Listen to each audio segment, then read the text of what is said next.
അസ്സലാമു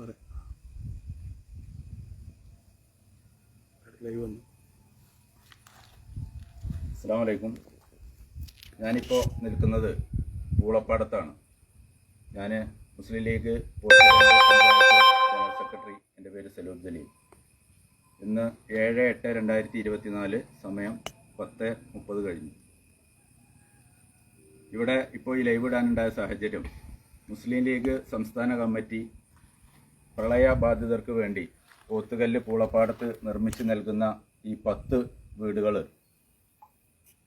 അതിൻ്റെ പേരിൽ നടക്കുന്ന കുപ്രചരണങ്ങൾ, ഇത് MA യൂസഫ് അലി സാറിൻ്റെ ഫണ്ട് കൊണ്ടുണ്ടാക്കുന്ന വീടുകളാണ്, വഹാബ് സാഹിബ് നേതൃത്വം കൊടുത്തുണ്ടാക്കുന്ന വീടുകളാണ് എന്നുള്ള പല വിധത്തിലുള്ള കുപ്രചരണങ്ങൾ അയച്ചുവിടുകയാണ്.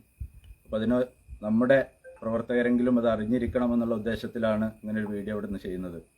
ഇത് കവളപ്പാറ ദുരന്തവുമായി ബന്ധപ്പെട്ട് മുസ്ലിം ലീഗ് സംസ്ഥാന കമ്മിറ്റി 3 ഏക്കറോളം സ്ഥലം നൽകുമെന്ന് വാഗ്ദാനം ചെയ്യുകയും 3 ഏക്കർ 30 സെൻറ്റ് സ്ഥലം ജില്ലാ മുസ്ലിം ലീഗ് കമ്മിറ്റിയുടെ നേതൃത്വത്തിൽ പോത്തുകല്ല് പഞ്ചായത്തിലെ വിവിധ പ്രദേശങ്ങളിലായിട്ട് വാങ്ങുകയും അതിൽ പൂളപ്പാടത്ത് വാങ്ങിയ 55 സെൻറ്റ് സ്ഥലം, അതിൽ ഇവിടുത്തെ മഹാനായ നേതാവായിരുന്ന മർഹൂം ഈ പോക്കർ സാഹിബിൻ്റെ കഠിന പ്രയത്നം കൊണ്ട് മുസ്ലിം ലീഗ് കമ്മിറ്റിയുമായി നിരന്തരം ബന്ധപ്പെട്ടുകൊണ്ട് അദ്ദേഹത്തിൻ്റെ കഴിവുകൊണ്ട് ഇവിടെ മുസ്ലിം ലീഗ് സംസ്ഥാന കമ്മിറ്റി അനുവദിച്ച ഒരു 10 വീടുകളുടെ നിർമ്മാണമാണ് എൻ്റെ ഈ പുറകിൽ കാണുന്ന ഈ വീടുകൾ. ഈ 10 വീടുകളുടെയും നിർമ്മാണം അന്തിമഘട്ടത്തിലാണ്. വീടുമായി ബന്ധപ്പെട്ടുള്ള എല്ലാ വർക്കുകളും കഴിഞ്ഞു. ഇനി പഞ്ചായത്ത് നടപടികളാണ്. 5 വീടുകൾക്ക് കറണ്ട് ലഭിക്കാനുണ്ട്. ഇതാണ് ഇവിടുത്തെ സത്യാവസ്ഥ എന്ന് പറയുന്നത്. പക്ഷേ ഇതിനൊക്കെ മറികടന്നുകൊണ്ട് സോഷ്യൽ മീഡിയയിൽ ഇവിടുത്തെ സഖാക്കളടക്കം വളരെ രീതിയിലുള്ള കുപ്രചരണങ്ങളാണ് അയച്ചു വിട്ടുകൊണ്ടിരിക്കുന്നത്. നമുക്ക് അറിയാം, പോത്തുകല്ലിനെ സംബന്ധിച്ചിടത്തോളം പ്രളയ ദുരന്തം എന്ന് പറയുന്നത് ഒരു കവളപ്പാറ മാത്രമല്ല. പാതാർ ഉരുൾപൊട്ടലുണ്ടായി ഒരുപാട് വീടുകൾ നഷ്ടപ്പെട്ടു. ഇതിൽ കൂടുതലും വീടുകൾ പാതാർ ഉരുൾപൊട്ടലിൽ വീട് നഷ്ടപ്പെട്ട ആളുകൾക്കാണ് ഇതിൽ കൂടുതൽ വീടുകൾ നൽകുന്നത്. അതുപോലെ തന്നെ വെള്ളം കയറി നശിച്ച ഒരുപാട് വീടുകൾ പോത്തുകല്ല്, ഒളുമ്പിയാമ്പാടം, അമ്പുട്ടാമ്പട്ടി, കുനിപ്പാല, പാതാർ ഈ ഭാഗങ്ങളിലൊക്കെ വെള്ളം കയറി ഒരുപാട് വീടുകൾ നശിച്ചിരുന്നു. അവരെയൊക്കെ പുനരധിവസിപ്പിക്കുന്നതിന് വേണ്ടിയിട്ടാണ് മുസ്ലിം ലീഗ് കമ്മിറ്റി ഇങ്ങനൊരു പ്രൊജക്റ്റ് പ്രഖ്യാപിച്ചതും. നമ്മളെ മുസ്ലിം ലീഗ് കമ്മിറ്റി പറഞ്ഞത് 3 ഏക്കർ സ്ഥലം എന്നാണ് തങ്ങളന്ന് വാഗ്ദാനം ചെയ്തത്. പക്ഷെ വീട് കൊടുക്കാമെന്ന് എവിടെയും പറഞ്ഞിട്ടില്ല. മാത്രവുമല്ല, മുസ്ലിം ലീഗ് കമ്മിറ്റി കവളപ്പാറ ദുരന്തവുമായി ബന്ധപ്പെട്ട് ഒരു പൊതുപിരിവ് നടത്തിയിട്ടില്ല. സുമനസ്സുകളായ ഒരുപാട് ആളുകൾ ഒരു സഹായം ഇതിന് ചെയ്തിട്ടുണ്ട് പാർട്ടിയുമായി ബന്ധപ്പെട്ട്. പക്ഷേ ഒരു പിരിവും മുസ്ലിം ലീഗ് കമ്മിറ്റി പ്രാദേശികമായിട്ടോ അല്ലാതെയോ ഇതിന് നടത്തിയിട്ടില്ല എന്ന് നിങ്ങൾക്ക് എവിടെയും അന്വേഷിച്ചാൽ കണ്ടെത്താൻ കഴിയും. അപ്പോൾ കൃത്യമായിട്ട് നിങ്ങൾ മനസ്സിലാക്കേണ്ടത്, കുപ്രചരണങ്ങൾ അയച്ചുവിടുമ്പോൾ ഇതിൻ്റെ യാഥാർത്ഥ്യം എന്താണ് എന്ന് മനസ്സിലാക്കിക്കൊണ്ട് വേണം നിങ്ങൾ ഓരോ പ്ലാനിങ്ങുകൾ ചെയ്ത് അതല്ലെങ്കിൽ അതിന് പുല്ലുവില ഇവിടുത്തെ ജനങ്ങൾ കൽപ്പിക്കുകയില്ല എന്ന് മനസ്സിലാക്കണം. ഇവിടെ യൂസഫ് അലി സാറ് 34 വീട് കൊടുത്തിട്ടുണ്ട്. തൊട്ടപ്പുറത്ത് ഭൂതാനത്താണ്. ഈ കവളപ്പാറ എന്ന പ്രദേശത്ത് ആരും വീട് കൊടുത്തിട്ടില്ല. 34 വീടുകൾ കൊടുത്തത് ഭൂതാനത്താണ്. ഭൂതാനം ഇതുപോലെ ഒരു കുന്നിൻ്റെ മുകളിലാണ്. ഇവിടെ കുന്നുകൾ ഇതുപോലെ ഉയർന്ന സ്ഥലങ്ങൾ തിരഞ്ഞെടുക്കാനുള്ള കാരണം ഒരുപാട് വീടുകൾ നശിച്ചത് പ്രളയവുമായി ബന്ധപ്പെട്ട് താഴ്ന്ന പ്രദേശങ്ങളിലായതിനാൽ വെള്ളം കയറിയിട്ടാണ്. അപ്പോൾ അതുകൊണ്ടാണ് ഇതുപോലെ ഉയർന്ന പ്രദേശങ്ങൾ അന്ന് മുസ്ലിം ലീഗ് കമ്മിറ്റി തിരഞ്ഞെടുക്കാൻ തീരുമാനിച്ചത്. കോടാലിപ്പോയിൽ വാങ്ങിയ സ്ഥലം, വെളുമ്പിയമ്പാടത്ത് വാങ്ങിയ സ്ഥലമൊക്കെ അതുമായി ബന്ധപ്പെട്ട് ഉയർന്ന സ്ഥലങ്ങളിലാണ്. പക്ഷെ അവിടെ വീട് വെക്കാൻ വാസയോഗ്യമല്ലാത്ത സ്ഥലമാണ് നൽകിയത് എന്നുള്ള കുപ്രചരണങ്ങൾ പൊതുവെ അയച്ചു വിടുന്നുണ്ട്. അവരോടൊക്കെ പറയാനുള്ളത്, അങ്ങനെയുള്ള സ്ഥലങ്ങളാണെങ്കിൽ കോടാലിപ്പോയിൽ ഇപ്പോൾ ലൈഫിൻ്റെ 4 വീടുകൾ പഞ്ചായത്ത് നൽകിക്കൊണ്ട് അവിടെ വീട് പണി നടക്കുന്നുണ്ട്. ഒളിമ്പിയമ്പാടത്തെ സ്ഥലത്ത് 2 വീടുകൾ നടക്കുന്നുണ്ട്. അത് വാസയോഗ്യമല്ലാത്ത സ്ഥലമാണ് എങ്കിൽ എങ്ങനെയാണ് പഞ്ചായത്ത് NOC കൊടുക്കുന്നത്? എങ്ങനെയാണ് സർക്കാരിൻ്റെ നോൺ ഒബ്ജക്ഷൻ സർട്ടിഫിക്കറ്റ് അവിടെ അവർക്ക് ലഭ്യമാകുന്നത്? അപ്പോൾ അതും കള്ളപ്രചരണമാണ് നടത്തുന്നത് എന്ന് നിങ്ങൾ തിരിച്ചറിയണം. കൃത്യമായിട്ട് പറയാനുള്ളത്, ഇവിടെ ഈ നൽകുന്ന വീടുകൾ എത്രയും പെട്ടെന്ന് തന്നെ, ഒരു മാസത്തിന് അടുത്ത് തന്നെ ഇതിൻ്റെ കൈമാറ്റ ചടങ്ങുണ്ടാവും. അന്ന് നിങ്ങൾക്കൊക്കെ ബോധ്യമാകും ഇതാരാണ് നൽകിയത് എന്ന്.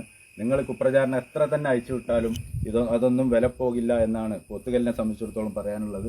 നമുക്കറിയാം, ഇവിടെ ഒരുപാട് നഷ്ടങ്ങൾ സംഭവിച്ച പഞ്ചായത്താണ്. ഇപ്പോഴും നമുക്കറിയാം, വലിയൊരു ദുരന്തം വയനാട് നടന്ന് അതിൻ്റെ പേരിൽ മുസ്ലിം ലീഗ് നല്ലൊരു ഫണ്ട് റൈസിങ് നടത്തിക്കൊണ്ടിരിക്കുന്നു. ഒരുപാട് സുമനസ്സുകൾ അതിലേക്ക് സഹായം ചെയ്യുന്നു. പക്ഷെ അതിനെ തകർക്കാൻ വേണ്ടിയിട്ട് ഇവരുണ്ടാക്കുന്ന ഈ കുപ്രചരണങ്ങൾ അത് വാസ്തവ വിരുദ്ധമാണ് എന്നാണ് എനിക്ക് പറയാനുള്ളത്. ഞാനിപ്പോൾ ഈ ലൈവ് വിടാനുണ്ടായ കാരണം തന്നെ, ഇന്നലെ മുതൽ സോഷ്യൽ മീഡിയയിൽ ഒരുപാട് കുപ്രചരണങ്ങൾ നേരിട്ട് കണ്ടു. ഒരുപാട് ആളുകൾ ഫോണിലൂടെ, മാധ്യമപ്രവർത്തകരടക്കം ഫോണിലൂടെ വിളിച്ച് അന്വേഷിച്ചു. അതിൻ്റെയൊക്കെ പശ്ചാത്തലത്തിലാണ് ലൈവ് വിട്ടത്. നിങ്ങൾ എത്രയൊക്കെ ലൈവ് വിട്ടാലും, എത്രയൊക്കെ കുപ്രചരണങ്ങൾ അയച്ചു വിട്ടാലും സത്യാവസ്ഥ ഒരു നാൾ അത് പുറത്തു വരും. അത് ജനങ്ങൾ, മുസ്ലിം ലീഗ് പാർട്ടിയാണ് അത് ചെയ്യുന്നത്, സുതാര്യമായിരിക്കും. അത് ജനങ്ങളുടെ ഇടയിൽ ഇറങ്ങി തിരിച്ച് നമ്മൾ ചെയ്യുന്ന ഓരോ പ്രവർത്തനങ്ങളും അത് കൃത്യമായിട്ട് ജനങ്ങളിലേക്ക് തന്നെ എത്തും.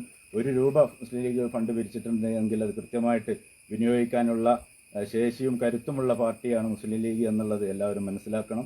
കൂടുതലായിട്ടൊന്നും പറയുന്നില്ല. നമ്മൾ പൂളപ്പാടത്താണ്. പൂളപ്പാറയിൽ നിന്നും ഒരു 3-4 കിലോമീറ്റർ ഇപ്പുറത്താണ് ഈ വീട് നിർമ്മിക്കുന്നത്. ഭൂതാനത്ത് യൂസുഫ് അലി സാറിൻ്റെ വീട് നമുക്കറിയാം. അത് 2021 കൈമാറ്റം ചെയ്ത വീടുകളാണ്. അതൊന്ന് മനസ്സിലാക്കണം. 2021 വഹാബ് സാറ് കൈമാറ്റം ചെയ്ത താക്കോൽദാനം നിർമ്മിച്ച വീടുകളാണ് ഇപ്പോൾ ഇതിൻ്റെ പേരിലൊക്കെ അത് ഈ പേരും പറഞ്ഞുകൊണ്ട് പല വിധത്തിലുള്ള പ്രചരണങ്ങൾ അയച്ചു വിടുന്നത്. അപ്പോൾ അതൊന്നും വാസ്തവ വിരുദ്ധമാണ് എന്ന് പറയുകയാണ്. അതുപോലെ തന്നെ ഇപ്പോൾ നടക്കുന്ന ഫണ്ട് കളക്ഷന് ഇതുമായി ബന്ധപ്പെട്ട് ഒരുപാട് വിവാദങ്ങളൊക്കെ നടക്കുന്നുണ്ട്. നമുക്കറിയാം ഇവിടെ ആരാണ് ഫണ്ട് ചെയ്യുന്നതും ആരാണ് ഫണ്ട് ഏറ്റവും കൂടുതൽ വിനിയോഗിക്കുന്നുണ്ട്. ഇവിടെ 15ഓളം ബൈത്രഹമ്മകൾ പോത്തുകല്ല് പഞ്ചായത്തിൽ അല്ലാതെ കൊടുത്തിട്ടുണ്ട് മുസ്ലിം ലീഗ്, പല KMCC സംഘടനകളുമായി സഹകരിച്ചുകൊണ്ട്. അതുപോലെ തന്നെ ഇവിടെ ഇതിൻ്റെ തൊട്ട് മുകളിൽ ഈ 10 വീടിനോട് ചാരിയിട്ട് എൻ്റെ ഒരു സുഹൃത്തു കൂടിയായിട്ടുള്ള ജാഫർ, എൻ്റെ സുഹൃത്തുക്കളൊക്കെ നൽകുന്ന മറ്റൊരു വീട് അവിടെ പണി നടക്കുന്നുണ്ട്. അങ്ങനെ 11 വീടാണ് ഈ ഒരു ലാൻഡിൽ തന്നെ പണി നടക്കുന്നത്. അപ്പോൾ ഇങ്ങനെയൊക്കെ ചെയ്യുമ്പോഴും ഇതിലേക്കുള്ള കുടിവെള്ളങ്ങൾ സൗകര്യം ഏർപ്പെടുത്തുന്നുണ്ട്. ഇതൊക്കെ ഉണ്ടോ റോഡ് ഒരുപാട് 2 വർഷമായിട്ട് റോഡിന് എഴുതി കൊടുത്തിട്ട് ഇതുവരെ പഞ്ചായത്തിന് ഫണ്ട് അനുവദിച്ചിട്ടില്ല. ഇവിടെ പുനരധിവാസവുമായി ബന്ധപ്പെട്ട 10 വീടുകൾ നൽകുമ്പോൾ അതിലേക്ക് റോഡെങ്കിലും അനുവദിക്കാനുള്ള ഒരു ഇത് പഞ്ചായത്തിൻ്റെയും സർക്കാരിൻ്റെയും ഭാഗത്തുനിന്ന് ഉണ്ടാവണം എന്നാണ് അറിയിക്കാനുള്ളത്. കൂടുതലായിട്ടൊന്നും പറയുന്നില്ല. കൃത്യമായിട്ട് നിങ്ങൾ എന്ത് തന്നെ പറഞ്ഞാലും അത് കൃത്യമായിട്ട് തെളിവുകളോടെ, ഇനിയിപ്പോൾ കോടാലിപ്പോയിൽ അവിടെ സ്ഥലങ്ങൾ നിങ്ങൾക്ക് അന്വേഷിച്ചാൽ അറിയും, പൂളപ്പാടത്ത് നിങ്ങൾ അന്വേഷിച്ചാൽ അറിയും. എവിടെയാണെങ്കിലും നിങ്ങൾക്ക് കൃത്യമായിട്ട് അതിനുള്ള മറുപടി തരാൻ ഞങ്ങൾ തയ്യാറാണ്. ഇവിടെ ഇനാമൊക്കെ പ്രഖ്യാപിച്ചിരുന്നില്ല. ഞങ്ങൾ കൊടുത്ത വീടുകളല്ല, ഇത് യൂസുഫ് അലി സാറിൻ്റെ വീടുകളാണ് എന്ന് പ്രഖ്യാപിച്ചു കഴിഞ്ഞാൽ, അല്ലെങ്കിൽ നിങ്ങൾ തെളിയിച്ചു കഴിഞ്ഞാൽ 10 ലക്ഷം വരെ രൂപ തരാമെന്നുള്ള ഇനാമുകളൊക്കെ പല വിധത്തിലുള്ള തർക്കങ്ങളൊക്കെ സോഷ്യൽ മീഡിയയിൽ ഉണ്ടായിരുന്നു. അതിനൊക്കെ അതൊന്നും വേണ്ട. അതൊന്നും ഞങ്ങൾക്ക് സത്യം ബോധിപ്പിച്ചാൽ മതി. സത്യം നിങ്ങൾക്ക് ബോധ്യപ്പെടണം എന്നുള്ളതിൻ്റെ അടിസ്ഥാനത്തിലാണ് നിങ്ങളുടെ വീഡിയോ ചെയ്യുന്നത്. ഇവിടെ ഈ നൽകുന്ന വീടുകൾ അത് ഒരു മാസത്തിനു അപ്പുറത്ത് നമുക്ക് ഈ മഴയും കൊറോണയും അങ്ങനെയുള്ള വിഷയങ്ങളൊക്കെ വന്നിട്ടാണ് ഇതിങ്ങനെ നീണ്ടുപോയത്. കൃത്യമായിട്ടിത് അതിൻ്റെ അർഹരായ ആളുകൾക്ക് തന്നെ അത് കൈമാറും എന്നാണ് അറിയിക്കാനുള്ളത്.